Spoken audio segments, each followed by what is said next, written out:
Birth and death registration के नियम अब बदल चुके हैं। 1 अगस्त 2026 से भारत की संसद में पारित किए गए नए जन्म एवं मृत्यु पंजीकरण संशोधन विधेयक 2026 से बर्थ सर्टिफिकेट रजिस्ट्रेशन और डेथ सर्टिफिकेट रजिस्ट्रेशन के जो नियम है वो टोटली चेंज हो चुके हैं। आइए इस टॉपिक को डिटेल में समझते हैं। इस नए कानून के तहत जन्म एवं मृत्यु प्रमाण पत्र बनवाने के नियमों को पहले से काफ़ी ज़्यादा कड़ा कर दिया गया है ताकि फर्जी दस्तावेजों और धोखाधड़ी पर लगाम लगाई जा सके। इस विधेयक के मुख्य बिंदु हैं देरी से रजिस्ट्रेशन कराने के नए नियम।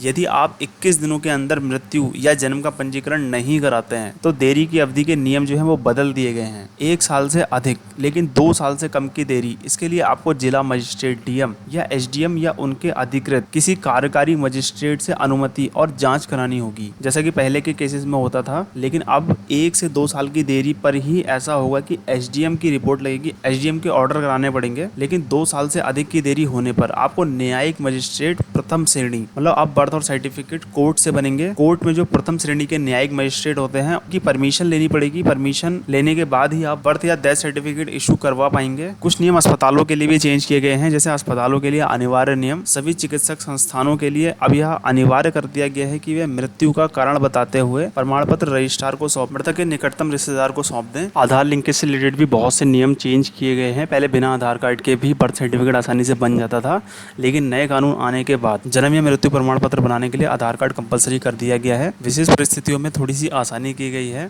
जैसे कि गोद लिए गए बच्चे, अनाथ, स्वर्गरहित बच्चे और सिंगल पेरेंट या अविवाहित महिलाओं के बच्चों के पंजीकरण की प्रक्रिया को सरल और सुव्यवस्थित बना दिया गया है। कि पहले जो सिंगल मदर्स होती थी उनके बर्थ सर्टिफिकेट बनाने में बड़ी दिक्कत आती थी, लेकिन अब उन नियमों को चेंज करते हुए उसको और आसान बना दिया गया है। यह कानून 1969 के मूल अधिनियम में बदलाव करता है, क्योंकि पिछले कुछ वर्षों में बर्थ सर्टिफिकेट को स्कूल एडमिशन, आधार, ड्राइविंग लाइसेंस, पासपोर्ट और सरकारी नौकरियों के लिए सबसे मुख्य दस्तावेज बना दिया गया था। इसी की वजह से इसके गलत इस्तेमाल को रोकने के लिए सरकार ने यह कड़ा कदम उठाया है। तो दोस्तों ये एक बहुत इंपॉर्टेंट अपडेट था कि अब बर्थ सर्टिफिकेट 2 साल से ऊपर के जो बर्थ सर्टिफिकेट हैं उसमें न्यायिक मजिस्ट्रेट, प्रथम श्रेणी के जज, उनकी परमिशन लेनी अनिवार्य हो गई है। पहले एसडीएम के थ्रू, पहले एसडीएम की परमिशन लेनी पड़ती थी, लेकिन अब नियम चेंज कर दिए गए हैं। प्रत्येक समाचार पत्र में भी इस चीज की खूब चर्चा है कि जन्म और मृत्यु प्रमाण पत्र बनवाने के नियम बदल दिए गए हैं। संसद में कानून पारित हो गया है। संसद में बिना चर्चा के ध्वनि मत से नया कानून पारित कर दिया गया है। अब यदि आपने बर्थ सर्टिफिकेट नहीं बनाया है तो उसकी प्रोसेस चेंज हो गई है। तो दोस्तों ये एक बहुत इंपॉर्टेंट अपडेट था बर्थ एंड डेथ सर्टिफिकेट से रिलेटेड। यदि आपके मन में बर्थ और डेथ सर्टिफिकेट से रिलेटेड कोई सवाल है तो आप मुझसे कमेंट बॉक्स में पूछ सकते हैं। आज की वीडियो में इतना ही, मिलते हैं नेक्स्ट वीडियो में। Thank you.